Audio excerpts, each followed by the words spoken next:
Hello student, I'm Leelam Chandrakar from department of zoology.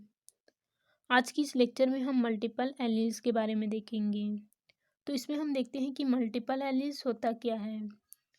तो Mendel ने अपने एक्सपेरिमेंट में ये बताया था कि किसी कैरेक्टर को कंट्रोल करने के लिए दो फैक्टर होते हैं, जैसे कि हमने प्लांट हाइट में देखा था।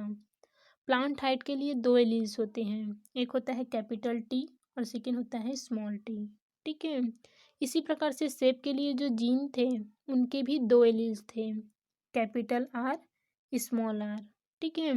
और कलर का जो जीन लिए थे उसके भी दो एलील्स थे, कैपिटल वाई स्मॉल वाई। ठीक है। तो अभी तक हमने देखा कि किसी कैरेक्टर को कंट्रोल करने के लिए दो एलील्स होते हैं, लेकिन कुछ एग्जाम्पल ऐसे होते हैं जिनके जीन के दो से ज़्यादा एलील्स होते हैं, मतलब कि 3, 4, 5 कुछ भी हो सकते हैं। तो चाहे कितने भी हो, लेकिन दो से ज़्यादा है तो उसे हम मल्टीपल एलील्स कहते हैं। ठीक है। जैसे कि हम ब्लड ग्रुप में देखते हैं, हमारा जो ब्लड ग्रुप होता है उसमें एक ही जीन के 3 एलील्स होते हैं। एक होता है ए, सेकेंड होता है बी और थर्ड होता है ओ। ठीक है। तो यहाँ पे एक ही जीन के 3 एलील्स हैं जो कि ब्लड ग्रुप को डिसाइड करता है। तो दो से ज़्यादा एलील्स हैं तो उसे हम मल्टीपल एलील्स कहते हैं। ठीक है। और ये जीन जो है वो सेम लोकस पे प्रेजेंट होते हैं। तो इसका डेफिनेशन क्या होगा? तो जब किसी भी जीन के 3 या फिर उससे अधिक एलील्स क्रोमोसोम के सेम लोकस यानी कि सेम पोजीशन पे प्रेजेंट होते हैं तो उनको मल्टीपल एलील्स कहा जाता है। ठीक है। उसके बाद है characteristics feature of multiple alleles. इसमें से फर्स्ट कैरेक्टर है always occur at same locus on chromosome. तो ये जो मल्टीपल एलील्स होते हैं वो होमोलोगस क्रोमोसोम के सेम लोकस पे प्रेजेंट होते हैं। ठीक है। उसके बाद सेकंड कैरेक्टर है crossing over never occurs with in A series of multiple alleles. जो मल्टीपल एलील्स होते हैं इनमें कभी भी क्रॉसिंग ओवर नहीं होता। फिर थर्ड है they always affect the same trait, और ये हमेशा सेम ट्रेट को अफेक्ट करते हैं, यानी कि सेम फिनोटाइप को ये अफेक्ट करेगा। उसके बाद फोर्थ है इनमें जो एलील्स प्रोड्यूस होते हैं उसमें जो वाइल्ड टाइप होते हैं वो हमेशा डोमिनेंट होते हैं म्यूटेंट टाइप के ऊपर। ठीक है। मतलब कि यहाँ पे जो वाइल्ड टाइप होगा वो हमेशा डोमिनेंट होगा और जो म्यूटेंट टाइप होते हैं वो रिसेसिव होते हैं। ठीक है। उसके बाद फिफ्थ है और डिप्लॉयड इंडिविजुअल। डिप्लॉयड इंडिविजुअल मतलब जैसे कि हम एक डिप्लॉयड इंडिविजुअल हैं, तो जो डिप्लॉयड इंडिविजुअल होते हैं उनमें दो एलील्स होते हैं। और जब हम गैमिट की बात करते हैं तो गैमिट को एक एलील्स मिलते हैं एक कैरेक्टर के। जैसे कि फॉर एग्जांपल के लिए अगर हम प्लांट हाइट की बात करें तो इसके दो एलील्स होते हैं, एक होता है कैपिटल टी, सेकेंड होता है स्मॉल टी। ठीक है। और जब इसका गैमिट फॉर्मेशन होगा तो एक एलील जो है वो एक एक गैमिट को मिलेगा, मतलब कि ये जो कैपिटल टी है ये एक गैमिट को मिलेगा और ये जो स्मॉल टी है ये दूसरे गैमिट को मिलेंगे। मतलब कि ये जो एलील्स है, जो एक एलील्स है वो एक गैमिट को मिलेगा और दूसरा एलील दूसरे गैमिट को मिलेंगे। ठीक है। तो वही चीज़ यहाँ पे बताया जा रहा है। ठीक है। अब ये जो मल्टीपल एलील्स हैं ये एग्जिस्ट कैसे करते हैं? तो हम सभी जानते हैं कि अगर डीएनए की नॉर्मल बेस सीक्वेंस में चेंज होगा तो उसे हम म्यूटेशन कहेंगे, और इसके कारण डिफरेंट अल्टरनेट फॉर्म बन जाते हैं ओरिजिनल जीन के, जिनको हम एलील्स या फिर मल्टीपल एलील्स कहते हैं। ठीक है। जब डिप्लॉयड इंडिविजुअल मतलब कि इनमें 2n number of chromosome present है, उसमें दो जीन होते हैं प्रत्येक लोकस पे, मतलब कि हर होमोलोगस क्रोमोसोम पे एक जीन प्रेजेंट होगा। तो वो सिमिलर भी हो सकते हैं, सिमिलर मतलब कि वो कैपिटल ए या फिर स्मॉल ए हो सकता है, या फिर वो डिसिमिलर भी हो सकते हैं। डिसिमिलर मतलब कि उसमें एक एलिस कैपिटल ए हो सकता है और दूसरा जो है वो स्मॉल ए हो सकता है। ठीक है। अब अगर इन दोनों ही जीन में अगर म्यूटेशन हो जाता है, अगर इसमें म्यूटेशन हो गए तो 3 या फिर उससे ज़्यादा प्रकार के जो जीन हैं वो एक लोकस पे प्रेजेंट हो जाते हैं। इनको हम मल्टीपल एलील्स या फिर इसको हम मल्टीपल एलील्स कहते हैं। ठीक है। अब देखते हैं मल्टीपल एलील्स के एग्जाम्पल को। तो इसमें से फर्स्ट एग्जाम्पल है कोट कलर इन रैबिट और सेकेंड है ह्यूमन ब्लड ग्रुप। ठीक है, तो इसमें हम पहले देखते हैं कोट कलर इन रैबिट को। तो रैबिट में 4 तरह के कोट कलर वाले रैबिट मिलते हैं। इसमें से फर्स्ट होता है अगोटी कलर वाला रैबिट। तो इसमें ये फर्स्ट है अगोटी रैबिट, सेकेंड होता है चिंचिला, थर्ड होता है हिमालयन और फोर्थ होता है एल्बिनो। ठीक है, तो एगोटी कलर का यानी कि जो ब्राउन फर वाले जो रैबिट होते हैं ये डोमिनेंट टाइप जीन होता है और इन्हें हम कैपिटल सी से डिनोट करते हैं। ठीक है, तो ये वाइल्ड टाइप का रैबिट है, मतलब कि जो ओरिजिनल रैबिट होते हैं वो यहाँ पे अगोटी होता है और इसको कैपिटल सी से डिनोट किया जाता है, मतलब कि ये यहाँ पे डोमिनेंट है। ठीक है, अब अगर कॉम्बिनेशन देखें तो दोनों डोमिनेंट है, मतलब कि कैपिटल सी दोनों ही डोमिनेंट है। और जो कलर होगा रैबिट का, क्योंकि वो वाइल्ड टाइप है, वाइल्ड टाइप यानी कि जो ओरिजिनल फॉर्म है, तो ओरिजिनल फॉर्म की वजह से उसका जो फर होगा, फर मतलब कि उसका ऊपर का स्किन कलर जो होगा वो ब्राउन होगा। ठीक है, उसके बाद यहाँ पे सेकेंड टाइप है चिंचिला टाइप। तो इसको स्मॉल सी और ऊपर सी एस से डिनोट करते हैं। ठीक है, इसमें कॉम्बिनेशन बनेगा चिंचिला, मतलब कि वाइट फर और उसमें ब्लैक स्पॉट होते हैं। तो ये जो रैबिट होते हैं वो वाइट कलर का होता है, उसके ऊपर में ब्लैक कलर के स्पॉट दिखाई देते हैं। ठीक है, उसके बाद थर्ड है हिमालयन रैबिट। हिमालयन टाइप, इसको हम स्मॉल सी और ऊपर एच से डिनोट करते हैं। ठीक है, तो इसको सी और ऊपर एच से डिनोट किया जाता है। और ये वाइट कलर का रैबिट होता है और वाइट फर के एक्सट्रीम पे ब्लैक स्पॉट होता है। जैसे कि ये वाइट कलर का रैबिट है जिसके नोज, ईयर, टेल और जो लेग होते हैं उसमें ब्लैक कलर के स्पॉट दिखाई देते हैं। ठीक है, उसके बाद थर्ड टाइप है इसमें albino albino rabbit. Albino rabbit जिसको हम स्मॉल सी से डिनोट करते हैं, मतलब कि इसको स्मॉल सी से डिनोट किया जाता है।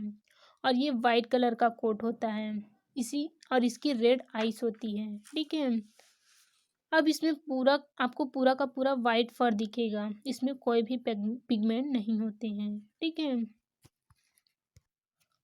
तो यहाँ पे 4 प्रकार के कलर वाले रैबिट है। ठीक है, 4 प्रकार के कोट कलर वाले रैबिट देखने को मिलेंगे। इसमें से फर्स्ट है वाइल्ड टाइप, मतलब कि ब्राउन फर वाले रैबिट, इसको हम अगोटी रैबिट बोलते हैं। सेकेंड है चिंचिला रैबिट जिसको सी, उसके ऊपर में सी एस से डिनोट किया जाता है। ठीक है, और थर्ड है हिमालयन टाइप जिसको सी और उसके ऊपर में एच से डिनोट करते हैं। और फोर्थ होता है एल्बिनो रैबिट जिसको स्मॉल सी से डिनोट किया जाता है। अब अगर डोमिनेंसी के हिसाब से अरेंज करें तो सबसे ज़्यादा डोमिनेंट जो है वो कैपिटल सी होता है। ठीक है, क्योंकि ये ओरिजिनल टाइप है, तो सबसे ज़्यादा जो डोमिनेंट होगा वो यहाँ पे अगोटी रैबिट होगा।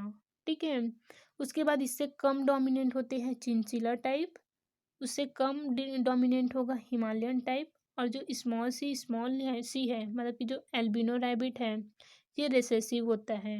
ठीक है, तो यहाँ पे सबसे ज़्यादा डोमिनेंट कैपिटल सी होंगे और रिसेसिव यहाँ पे होगा स्मॉल सी। ठीक है, अब हम इसके बीच में क्रॉस देखते हैं। अब मान लो हमने मोस्ट डोमिनेंट मतलब कि अगोटी रैबिट जिसको हम कैपिटल सी से डिनोट करते हैं, और मोस्ट रिसेसिव मतलब कि एल्बिनो रैबिट जिसको हम स्मॉल सी से डिनोट करते हैं। तो यहाँ पे अगोटी जो रैबिट है वो डोमिनेंट होता है और एल्बिनो जो है वो रिसेसिव होता है। तो जब इन दोनों के बीच में क्रॉस होता है तो पहले इनके गैमेट बनेंगे। तो जो अगोटी रैबिट है इसमें सेम टाइप के गैमेट बनेंगे, कैपिटल सी। और जो एल्बिनो रैबिट है इसमें भी सेम टाइप के गैमेट बनेंगे, मतलब कि इसमें स्मॉल सी बनेगा। ठीक है, अब जब इसके बीच में क्रॉस होगा तो F1 जनरेशन में सारे के सारे अगोटी रैबिट मिलते हैं। ठीक है, अब जब इसकी सेल्फिंग कराई जाती है, सेल्फिंग मतलब कि इसी के साथ में इसका क्रॉस होगा। ठीक है, तो जब इसकी सेल्फिंग होगी तो F2 जनरेशन में यहाँ पे 4 प्रकार के रैबिट देखने को मिलेंगे, जिसमें से 3 रैबिट जो है वो अगोटी कलर वाले होंगे और इसमें सिर्फ एक रैबिट जो होगा वो एल्बिनो टाइप का होगा। ठीक है, इसी प्रकार से यहाँ पे सेकेंड एग्जाम्पल दिया हुआ है। इसमें हिमालयन रैबिट और एल्बिनो रैबिट के बीच में क्रॉस कराया जाता है। तो जो हिमालयन रैबिट है उसको C और उसके ऊपर में H और एल्बिनो को स्मॉल c से डिनोट किया जाता है। अब यहाँ पे हिमालयन जो है वो डोमिनेंट है और जो एल्बिनो है ये रिसेसिव होता है। ठीक है, अब जब इसके बीच में क्रॉस होगा तो F1 जनरेशन में सारे के सारे हिमालयन रैबिट मिलते हैं, क्योंकि जो हिमालयन रैबिट है वो डोमिनेंट होता है, इसी वजह से ये एक्सप्रेस होगा। ठीक है, अब जब इसकी सेल्फिंग होगी तो F2 जनरेशन में जो 3 रैबिट है वो हिमालयन टाइप के होंगे और एक जो है वो एल्बिनो टाइप का होता है। ठीक है, उसके बाद सेकेंड इसका एग्जाम्पल है ह्यूमन ब्लड ग्रुप। तो ह्यूमन जो ब्लड ग्रुप होता है वो मल्टीपल एलील्स के अंतर्गत आता है। ठीक है, अब ये जो ABO ब्लड ग्रुप है इसको मल्टीपल एलील्स में क्यों रखा गया है, क्योंकि इसके 3 एलील्स होते हैं जो कि ब्लड ग्रुप को डिसाइड करते हैं। ठीक है, लेकिन अगर किसी एक ह्यूमन में देखें तो ब्लड ग्रुप के लिए 2 ही एलील्स होंगे। मान लो किसी का ब्लड ग्रुप A है तो उसमें 2 ही एलील्स होगा, AA या फिर AO भी हो सकता है। ठीक है, अब मान लो किसी का ब्लड ग्रुप AB है तो इसमें भी 2 ही एलील्स होंगे, A और B। ठीक है, तो हर किसी के पास में 2 एलील्स होते हैं ब्लड ग्रुप को डिसाइड करने के लिए। लेकिन सब में मिला के देखें, पूरे ह्यूमन पॉपुलेशन में अगर देखें तो एलील्स जो है वो दो, यहाँ पे 2 एलील्स नहीं बल्कि 3 एलील्स होते हैं जो कि ब्लड ग्रुप को कंट्रोल करते हैं। एक होता है A, सेकेंड होता है B और थर्ड होता है O। ठीक है, तो यहाँ पे ब्लड ग्रुप को डिसाइड करने के लिए 3 एलील्स हैं और ये जो एलील्स होते हैं वो क्रोमोसोम के सेम लोकस पे प्रेजेंट होते हैं। ठीक है, अब ब्लड ग्रुप को देखने से पहले ये समझ लेते हैं कि एंटीजन और एंटीबॉडी क्या होता है। तो यहाँ पे ये है आरबीसी। ठीक है, तो आरबीसी सेल के ऊपर एक स्पेशल एंटीजन प्रेजेंट होता है जो कि हमारे पूरे बॉडी के सेल में प्रेजेंट एंटीजन से अलग होता है। ठीक है, तो मान लो अगर हमारा ब्लड ग्रुप ए है, ठीक है, तो आरबीसी की जो सरफेस है ये है आरबीसी और उसकी सरफेस में एक एंटीजन प्रेजेंट होता है जिसको बोला जाता है ए एंटीजन। तो अगर आरबीसी की सरफेस में ए एंटीजन प्रेजेंट है मतलब कि जो ब्लड ग्रुप है वो यहाँ पे ए होगा। ठीक है, अब मान लो किसी का ब्लड ग्रुप बी है तो जो आरबीसी की सरफेस है उसमें बी एंटीजन प्रेजेंट होते हैं। ठीक है, अब किसी का ब्लड ग्रुप ए बी है तो जो आरबीसी है उनकी सरफेस में ए एंटीजन भी होगा और बी एंटीजन भी होंगे। ठीक है, तो जिसका ब्लड ग्रुप ए बी होता है उसमें दोनों प्रकार के एंटीजन प्रेजेंट होते हैं, उसमें ए एंटीजन भी मिलेंगे और बी एंटीजन भी मिलेंगे। ठीक है, अब मान लो ये जो आरबीसी है उनकी सरफेस पे एक भी एंटीजन प्रेजेंट नहीं है, तो जब एंटीजन प्रेजेंट नहीं होते आरबीसी की सरफेस पे तो उनका ब्लड ग्रुप ओ होता है। ठीक है, तो ओ ब्लड ग्रुप में कोई एंटीजन प्रेजेंट नहीं होते हैं। अब इनका एंटीबॉडी क्या होगा, तो मान लो यहाँ पे हम इनका एंटीबॉडी देखते हैं, तो जो एंटीबॉडी होता है वो प्लाज्मा में होता है और एंटीजन जो है वो आरबीसी की सरफेस में होती है। ठीक है, अब मान लो किसी का ब्लड ग्रुप ए है तो उसमें एंटीजन तो ए होगा मतलब कि आरबीसी की सरफेस पे एंटीजन ए प्रेजेंट होंगे। ठीक है, लेकिन उनकी जो प्लाज्मा है उसमें एंटीबॉडी बी होता है। ठीक है, ए ब्लड के अंदर कभी भी ए एंटीबॉडी नहीं होंगे। अब किसी का ब्लड ग्रुप मान लो बी है तो उसमें एंटीजन तो बी होगा लेकिन एंटीबॉडी उसमें ए होंगे। ठीक है, और अगर किसी का ब्लड ग्रुप ए बी है तो उसमें एंटीजन ए और बी दोनों प्रेजेंट होंगे और एंटीबॉडी मतलब किसी जो प्लाज्मा है उसमें एंटीबॉडी एब्सेंट होगा। ठीक है, अब किसी का ब्लड ग्रुप मान लो ओ है तो इस जो आरबीसी की सरफेस होती है उनमें एंटीजन एब्सेंट होता है, तो इनकी जो सरफेस है आरबीसी की उनमें एंटीजन एब्सेंट होगा और इनकी जो प्लाज्मा है उसमें ए और बी दोनों एंटीबॉडीज होते हैं। ठीक है, अब देखते हैं एबीओ ब्लड ग्रुप को। मतलब कि A B O blood group decide करने के लिए जीन क्या होते हैं। तो ह्यूमन बॉडी में आई जीन होता है जो कि डिसाइड करता है कि पर्सन का ब्लड ग्रुप क्या होगा। ठीक है, तो ये जो आई जीन है ये डिसाइड करेगा कि किसी पर्सन का ब्लड ग्रुप जो है वो क्या होगा। तो ये जो आई जीन है इसके 3 एलील्स होंगे। एक होता है आई ए, सेकेंड होता है आई बी और थर्ड होता है स्मॉल आई, इसको आई जीरो भी बोला जाता है। ठीक है, तो यहाँ पे आई जीन के 3 एलील्स होते हैं। एलील्स आई ए और आई बी जो है वो अलग अलग प्रकार की शुगर उत्पन्न करते हैं, जबकि ये जो आई जीरो है मतलब कि स्मॉल जो आई है वो किसी भी प्रकार की शुगर उत्पन्न नहीं करते। इसलिए यहाँ पे आई ए और आई बी जो है वो डोमिनेंट होते हैं और आई जीरो जो है वो यहाँ पे मतलब कि आई ओ जो है वो यहाँ पे रिसेसिव होगा। ठीक है, तो ए और बी यहाँ पे डोमिनेंट है। डोमिनेंट मतलब कि अगर ये प्रेजेंट है तो ये अपना कैरेक्टर एक्सप्रेस करेंगे, और ओ जो है वो रिसेसिव होता है। ठीक है, तो इसका हम जीनोटाइप देख लेते हैं। तो मान लो किसी का ब्लड ग्रुप जो है वो ए है। ठीक है, तो उसमें जीनोटाइप 2 प्रकार से प्रेजेंट हो सकते हैं। तो या तो इसमें दोनों डोमिनेंट होंगे मतलब कि आई ए आई ए। ठीक है, तो मान लो किसी का ब्लड ग्रुप ए है तो इसमें जो एलील्स प्रेजेंट होंगे वो या तो आई ए होगा या फिर आई ए आई जीरो होगा।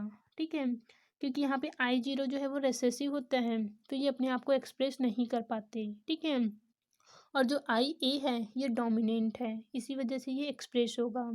तो इसका जो ब्लड ग्रुप होगा वो ए होगा। ठीक है, तो जिसका ब्लड ग्रुप ए है उसमें जीनोटाइप दोनों प्रकार से प्रेजेंट हो सकते हैं, या तो इसमें आई ए होगा या फिर आई ए और आई जीरो भी प्रेजेंट हो सकता है। ठीक है, अब मान लो किसी का ब्लड ग्रुप बी है तो इसमें भी सेम, या तो आई बी हो सकता है या फिर आई बी और आई ओ भी हो सकता है। ठीक है, तो ये दोनों जो है वो डोमिनेंट है तो इसका जो ब्लड ग्रुप होगा वो बी होगा। और अगर आई बी आई ओ है तो इसका भी ब्लड ग्रुप बी होगा, क्योंकि यहाँ पे बी जो है वो डोमिनेंट है और ओ जो है वो रेसेसिव है, तो यहाँ पे बी जो है वो एक्सप्रेस होगा और जो ब्लड ग्रुप होगा वो बी होगा। ठीक है, अब मान लो किसी का ब्लड ग्रुप जो है वो ए बी है, तो यहाँ पे दोनों ही डोमिनेंट है, ए भी डोमिनेंट है और बी भी डोमिनेंट है, तो दोनों खुद को एक्सप्रेस करेंगे। तो इसका जो जीनोटाइप होगा वो आई ए और आई बी होगा और जो ब्लड ग्रुप होगा वो ए बी होगा। ठीक है, अब किसी का ब्लड ग्रुप ओ है, मतलब कि इसके आरबीसी के ऊपर एक भी एंटीजन प्रेजेंट नहीं है, एंटीजन इसमें अब्सेंट होगा और इनका जीनोटाइप होगा आई ओ। ठीक है, या फिर इसी को स्मॉल आई से भी डिनोट किया जाता है।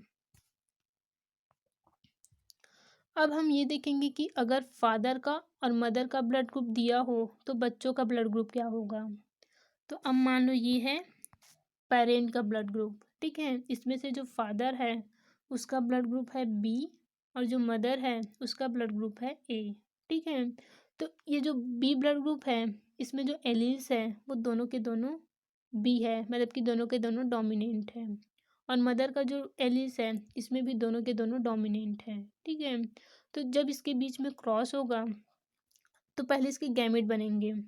तो आई बी है मतलब कि यहाँ पे सेम टाइप के गैमेट बनेंगे।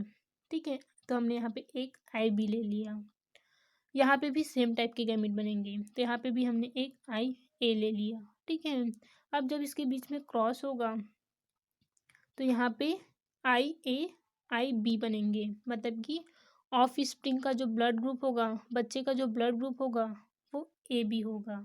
ठीक है, तो जब बी ब्लड ग्रुप वाले फादर का क्रॉस ए ब्लड ग्रुप वाले मदर के साथ में होगा तो जो ऑफ स्प्रिंग बनेंगे उसका जो ब्लड ग्रुप है वो ए बी होगा, अगर दोनों डोमिनेंट है तब। ठीक है, अब यहाँ पे एक और एग्जांपल दिया हुआ है। यहाँ पे ये है फादर का ब्लड ग्रुप और ये है मदर का। तो जो फादर का ब्लड ग्रुप है वो बी है और मदर का है ए। ठीक है, लेकिन जो बी ब्लड ग्रुप है उसमें एक जो है वो डोमिनेंट है मतलब कि बी है और दूसरा रिसेसिव है स्मॉल आई, या फिर इसको आई ओ भी बोला जाता है। ठीक है, तो यहाँ पे ये इसमें एक डोमिनेंट एलील है और दूसरा रिसेसिव है, और जो मदर है उसमें भी एक डोमिनेंट है, मतलब कि एक ए है, और दूसरा जो है वो ओ है, मतलब कि दूसरा रिसेसिव है। अब जब इसके बीच में क्रॉस होगा तो इसके दो प्रकार के गैमेट बनेंगे, एक तो बनेगा आई बी और सेकंड बनेगा स्मॉल आई या फिर आई ओ। ठीक है, इसके भी दो प्रकार के गैमेट बनेंगे, आई ए और स्मॉल आई। ठीक है, अब मान लो ये जो आई बी है ये आई ए के साथ में क्रॉस कर रहा है, तो F1 जनरेशन में यहाँ पे आई ए आई बी, मतलब कि जो ब्लड ग्रुप होगा ऑफ स्प्रिंग का वो ए बी ब्लड ग्रुप होगा। ठीक है, अब मान लो ये जो बी गैमेट है वो स्मॉल आई के साथ में क्रॉस हो रहा है। ठीक है, इसके साथ में फ्यूज हो रहा है, तो यहाँ पे आई बी और स्मॉल आई बनेगा, मतलब कि जो ब्लड ग्रुप होगा वो बी होगा, क्योंकि यहाँ पे बी डोमिनेंट है और स्मॉल आई रेसेसिव है। ठीक है, इसलिए जो ऑफ स्प्रिंग का ब्लड ग्रुप होगा वो बी होगा। अब मान लो स्मॉल आई का क्रॉस ए के साथ में हो रहा है, तो यहाँ पे ब्लड ग्रुप ए होगा, क्योंकि ए यहाँ पे डोमिनेंट है और स्मॉल आई जो है वो रिसेसिव है, तो जो ऑफ स्प्रिंग का ब्लड ग्रुप होगा वो ए होगा। ठीक है, अब मान लो स्मॉल आई के साथ में फ्यूज हो रहा है, तो यहाँ पे स्मॉल आई या फिर आई ओ बन रहा है, मतलब कि इसमें एक भी एंटीजन प्रेजेंट नहीं है, तो जो ऑफ स्प्रिंग है उसका ब्लड ग्रुप ओ होगा। ठीक है, क्योंकि यहाँ पे दोनों ही रेसेसिव है। ठीक है, तो यहाँ पे जब बी ब्लड ग्रुप वाले फादर का क्रॉस ए ब्लड ग्रुप वाली मदर के साथ में होता है, तो यहाँ पे चार प्रकार के ब्लड ग्रुप वाले ऑफ स्प्रिंग बन सकते हैं, या तो इसका ब्लड ग्रुप ए बी हो सकता है, या फिर बी ब्लड ग्रुप हो सकता है, या फिर ए ब्लड ग्रुप हो सकता है, या फिर ओ ब्लड ग्रुप भी हो सकता है। ठीक है,